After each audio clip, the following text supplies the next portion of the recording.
नमस्कार दोस्तों, आप देख रहे हैं किसान तक। मैं हूं आपका दोस्त अंकित शर्मा और आज हम दर्शकों के लेके आए हैं खास वीडियो जिसमें हम आपको मिलवाएंगे दो युवा किसानों से जिनकी दोस्ती ने एक मिसाल कायम करी और आज एक सक्सेसफुल बिजनेस मॉडल तौर पर खड़ा कर दिया पूरे मॉडल को। तो चलिए आपको मिलवाते हैं। बहुत बहुत स्वागत है आपका। गणेश जी, आपका शुभ नाम? संकेत। तो ये जो आपकी जर्नी थी न्यूट्री फ्रेश की, ये कैसे स्टार्ट हुई, इसके बारे में हमारे दर्शकों को कुछ बताइए। ओके, मैं बीटेक इंजीनियरिंग किया हुआ है, उसके बाद मैंने एमबीए इन फाइनेंस किया। और गणेश का बैकग्राउंड ये रहा है कि उसने बीएससी केमिस्ट्री किया, उसके बाद एमबीए फ्रॉम पुमा यूनिवर्सिटी किया एंड उसके बाद उन्होंने सीएफए लेवल 3 क्लियर किया यूएसए से। ये अपना एक डेट सिंडिकेशन का बिजनेस रन कर रहे थे और मैं अपना बैंक में नौकरी कर रहा था। I was working for a nationalised bank. वहाँ से इनके प्रपोजल्स आते थे और मैं यहाँ काम करता था और वहाँ से हम दोनों ने मिलके हमारी जर्नी शुरू हुई थी। बेसिकली होता ये था कि इवनिंग टाइम पे जब हम मिलते थे तब हम लोग डिस्कशन ये होता था कि एग्रीटेक सेक्टर जो 70% लोग इस पर डिपेंडेंट है एग्रीकल्चर पे, बट फिर भी एक पिछड़ा हुआ बिजनेस के तौर पे देखा जा रहा है, इसको एक वेलफेयर की तरह देखा जा रहा है। जब भी हम एग्रीकल्चर का नाम लेते हैं तो लोग बोलते हैं सुसाइड जो होते हैं इसके अंदर, ये लॉस मेकिंग बिजनेस पिछड़ा हुआ माना जाता है। पिछड़ा हुआ माना जाता था हर वक्त। हम जितनी भी न्यूज़ देखते हैं तो हम ये देखते हैं कि इनको सब्सिडी दी, इनको ग्रांट्स दिया, डिस्ट्रक्टिव पर्पस के लिए चीज़ें यूज़ हुआ करती थी, कंस्ट्रक्टिव पर्पस के लिए नहीं यूज़ होता था। तो हमने देखा कि टेक्नोलॉजी का पेनिट्रेशन बहुत ही कम था एग्रीकल्चर सेक्टर में। हम दोनों सिटी से बिलोंग करते हैं, मैं मुंबई से करता हूँ, ये पूना से करते हैं। तो हमारे यहाँ पे टेक का एक्सपोजर बहुत ज़्यादा था, बट जबकि जैसे ही गाँव में जाते थे वहाँ पे टेक होता नहीं था। तो हमने ये सोचा कि अगर ये कुछ करना है बिज़नेस में तो ये एक बिज़नेस है जहाँ पे हम लोग कुछ कर सकते हैं, जहाँ पे टेक की क्रांति ला सकते हैं। इसलिए हम लोग ने वेंचर शुरू किया 2014 से, एग्रीटेक में शुरू किया। शुरुआत स्लो रही थी हमारी। शुरुआत से हमने पहले किया कि एक 4 एकड़ का फार्म लेंगे, वहाँ पे गन्ना उगा के टेस्ट करेंगे, गन्ना कैसे जाता है, क्या होता है, जिससे हमें फार्म लेवल की पॉलिटिक्स समझ में आ सके कि फार्मर क्यों ऐसा सोच रहा है, क्या कर रहा है ये। तो हमने इनकी फादर की ज़मीन थी, उनके हमने गन्ना उगाना शुरू किया। वो होने के बाद हमने इसमें प्रॉफिट आया, अच्छा खासा मार्जिन बिल्टअप हुआ और चाइनीज़ टेक्नोलॉजी और यूएस की टेक्नोलॉजी मिला के हमने जो ईल्ड लेके आए उससे हमको बहुत ज़्यादा मुनाफा हुआ। इसके बाद ये हुआ कि जैसे ही हमारा वो ख़त्म हुआ उसके बाद हमने किया कि हम सोचते हैं कि इस पर आगे का और क्या कर सकते हैं। ये तो हो गया ओपन फील्ड कल्टीवेशन। फिर हम आए एक प्रोटेक्टेड कल्टीवेशन, हमने फ्लोरिकल्चर का मुहिम शुरू किया। अच्छा। फ्लोरिकल्चर में सेम प्रोजेक्ट में दूसरे अलग प्रोजेक्ट लिया हमने। लैंड रेंट पे ली फार्मर से, वहाँ पे हम रोजेज, जरबेरा, ऑर्किड्स ये सारी चीज़ें उगाने लग गए और मार्केट में सेल करने लगे। हमने कॉन्ट्रैक्ट फार्मिंग की शुरुआत की, जो आज के तारीख में जो नीड है कि हमने फार्मर्स को, हमने डिस्ट्रीब्यूटर्स को पकड़े, एक रेट फिक्स किया साल भर का और उनको हर साल हर महीने हम लोग प्रोडक्शन यील्ड देने लग गए। प्रॉफिट अच्छा खासा बना हुआ था। और क्या कर सकते हैं इसमें, now we need to go into organic, क्योंकि ऑर्गेनिक की उस समय मैं बात कर रहा हूँ 2017-18 की, जब ऑर्गेनिक का बहुत ज़्यादा चल रहा था। तो हमें पता चला कि महाराष्ट्र गवर्नमेंट लैंड जो है वो कॉर्पोरेट फार्मर्स को दे रही है लीज पे 10 साल के लिए अपना काम करने के लिए, खेती बाड़ी करने के लिए। तो हमने 250 एकड़ की ज़मीन ली और वहाँ पे हमने ओपन फील्ड कल्टीवेशन शुरू किया। ये जो सारी जर्नी रही, हमने जो भी लर्निंग्स किए इन सारे में, तब हमें पता चला कि हमारा जो एग्रीकल्चर होना चाहिए वो टेक बेस होना चाहिए, अजाइल होना चाहिए, मूवमेंट करना चाहिए, प्रोडक्शन जो होना चाहिए वो कंटिन्यूस मिलना चाहिए, एक बारी में सारा मटेरियल नहीं जाना चाहिए ताकि रेट नहीं मिल पाता है मार्केट में। और इसके अलावा जो क्लाइमेटिक कंडीशन से हम जूझ रहे हैं, क्लाइमेट चेंज की जो जूझ रहे हैं, उसे भी हमें कहीं ना कहीं मिटिगेट करना चाहिए। और तब शुरुआत हुई कि हमें प्रोटेक्टेड कल्टीवेशन में हाइड्रोपोनिक फार्मिंग में जाना चाहिए, जो कि होता है सॉइललेस कल्टीवेशन। तो हम इसका सॉइल का उत्पाद, सॉइल की डिपेंडेंसी कम कर देते हैं, मानसून पे डिपेंडेंट नहीं रहते, क्योंकि हम जो पानी यूज़ कर रहे हैं वो आरओ प्योरीफाइड है और drip irrigation, micro drip irrigation से हम उसको पानी दे, वाटर कंजर्वेशन भी होता है, बहुत सारा वाटर कंजर्वेशन है। तीसरा सबसे इंपॉर्टेंट चीज़, जो भी प्रोडक्शन आ रहा है वो हम कंटिन्यूस बेस पे दे पा रहे हैं, हर रोज सब्जी दे पा रहे हैं मार्केट में, जो आज की रिक्वायरमेंट है।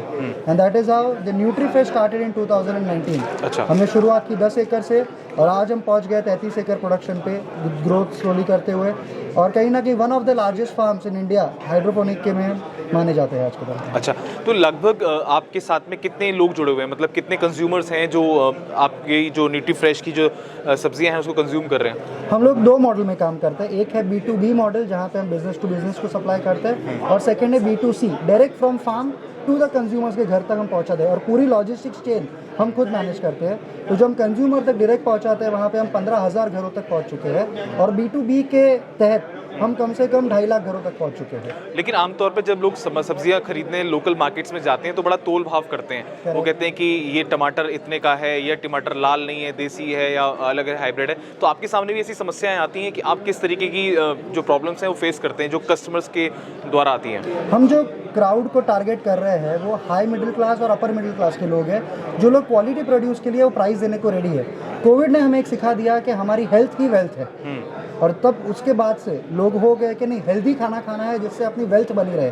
तो जब हम ऐसे पैकेजिंग में एक एक प्रोडक्ट अगर आप देखेंगे तो इसमें हर एक प्रोडक्ट और हर एक लीफ इस तरह डाला जाता है कि एक में भी दाग नहीं होता है और एक पूरा 100% कंज्यूमेबल होता है। जब आप कोई भी चीज़ 100% कंज्यूमेबल देते हो और पूरे पैकेजिंग के साथ उसको फ्रेश देते हो, पेस्टिसाइड फ्री देते हो, तो लोग उसकी प्राइस देना उचित मानते हैं कि प्राइस देते हैं, कि वर्थ देते हैं उस प्राइस का। तो आपका क्या प्लान है आगे चल के, विजन क्या है? आप और एक्सपेंड करेंगे पूरे महाराष्ट्र से बाहर निकल के भी देश में जगह जगह सप्लाई चेन बनाएंगे अपनी और लोगों से मिलेंगे? देखिए, आज हम पुणे और मुंबई में सप्लाई करते हैं, उसके अलावा दिल्ली में भी हमारा मटेरियल आता है, जयपुर जाता है, हमारा मटेरियल सूरत, बड़ौदा, अहमदाबाद, बैंगलोर, यह सब जगह पे जाता है मटेरियल फ्रॉम पुणे सिटी। अब अगर मैं बात करूं मुंबई पुणे की, तो 3.5 करोड़ लोग रहते हैं मुंबई और पुणे के बीच में। अगर मैं इसका 5% मार्केट शेयर भी गिनूं तो आज के दिन में 15 लोग होते हैं। अभी तक हम लोग 2.5 लाख लोगों तक पहुंच चुके हैं, तो अब तक 7 गुना और बढ़ना बाकी है। मैं 7 गुना बोलूँ तो 33 एकड़ से 200 एकड़ तक तो हम वहीं पे एक्सपेंशन करेंगे। एंड पोस्ट दैट जो सेकंड सिटी हम लोग, जो सेकंड स्टेट जहाँ पे जाने की सोच रहे हो, गुजरात है, जहाँ पे हम लोग सेटअप करने की बात करेंगे, और धीरे धीरे अगले स्टेट्स पे उनका 5% मार्केट शेयर कैप्चर करके आगे बढ़ना है, ये हमारी स्ट्रैटेजी है। ये अच्छा, एक चीज़ और, जो एग्रीकल्चर से जुड़े होते हैं लोग, जो किसान होते हैं, चाहे बड़ा हो चाहे छोटा हो, उसके सामने सबसे बड़ी समस्या आती है मैन पावर की। तो आपने भले ही ऑटोमेटिक सिस्टम पूरा लगाया हुआ है और काफ़ी अच्छी तरीके से आप लोग काम आगे बढ़ा रहे हैं, तो क्या आपके सामने भी मैन पावर की समस्या आती है, लेबर की समस्या आती है, या आपके पास रेगुलर लेबर बनी रहती है? उसमें हमने जब एग्रीकल्चर आता है तो लेबर एक बहुत बड़ा टास्क फोर्स है जो एक लगता है। डे 1 से हमने ये रखा है कि आसपास के जितने भी सेल्फ हेल्प ग्रुप्स, जो फीमेल बचत गट, वुमेन बचत गट बोलते हैं, हमने उनको अप्रोच किया था कि जब भी हम फूड की बात करते हैं तो हमारे सामने एक वुमेन या फिर एक मदरली फिगर सामने आता है। उनके हाथ सॉफ्ट होते हैं, टेंडर होते हैं, काम सॉफ्ट तरीके से कर सकते हैं और कहीं ना कहीं प्रामाणिक होते हैं काम करने में, तो एक इंटीग्रिटी के साथ काम करते हैं। तो जितने भी सेल्फ हेल्प ग्रुप्स थे, हमने उनको बोला कि आप लोग के जितने फीमेल्स हैं जिनको डेली वेजेस चाहिए या डेली कुछ रोजगार चाहिए, उनको आप यहाँ पे भेजो, हम प्रोटेक्टेड कल्टीवेशन में उनको काम करवाएंगे यहाँ पर, और उनको हर रोज़ की रोजगारी भी देंगे, और उनको मॉडर्न तकनीक, जैसे हम लोग बेसिक चीज़ें भी सिखाते हैं कि इंश्योरेंस होना ज़रूरी है, या आपका सैनिटेशन होना ज़रूरी है, बैंक अकाउंट होना ज़रूरी है, PF होना ज़रूरी, PF क्या होता है, उसका फ़ायदा क्या होता है, ये जो गवर्नमेंट के सारे स्कीम्स हम उन तक पहुँचाते थे। हुआ ये कि स्टार्ट में 40-50 फीमेल्स आए, आज हो ये गया है कि 150 फीमेल्स हमारे फार्म पे काम करते हैं, और टोटल स्ट्रेंथ जो कंपनी की है वो 250 लोगों की है, जो हम लोग साथ लेके चल रहे हैं। अच्छा, टर्नओवर की बात करें तो वैसे पूछना नहीं चाहिए, लेकिन ऑन कैमरा आप क्या लगभग कितना टर्नओवर है आपकी कंपनी का? लगभग देखिए, आज तक जो हमने टर्नओवर किया, हमने शुरुआत किया था सिर्फ 2 करोड़ के टर्नओवर से। आज की तारीख में हम 30-40 करोड़ के टर्नओवर तक टारगेट कर रहे हैं पहुंचने की, and with the market share जो हम कैप्चर करना चाहते हैं, हम 300 करोड़ के टर्नओवर तक पहुंच सकते हैं आराम से। चलिए, बहुत बहुत शुभकामनाएं आपको। तो ये थे हमारे साथ संकेत और गणेश जी, जो न्यूट्रीफ्रेश के को फाउंडर हैं और जिन्होंने बताया कि वो कैसे इस पूरे अपने प्रोजेक्ट को आगे लेकर चल रहे हैं। हमारी शुभकामनाएं इनके साथ हैं। बने रहिए हमारे साथ, देखते रहिए किसान तक। धन्यवाद।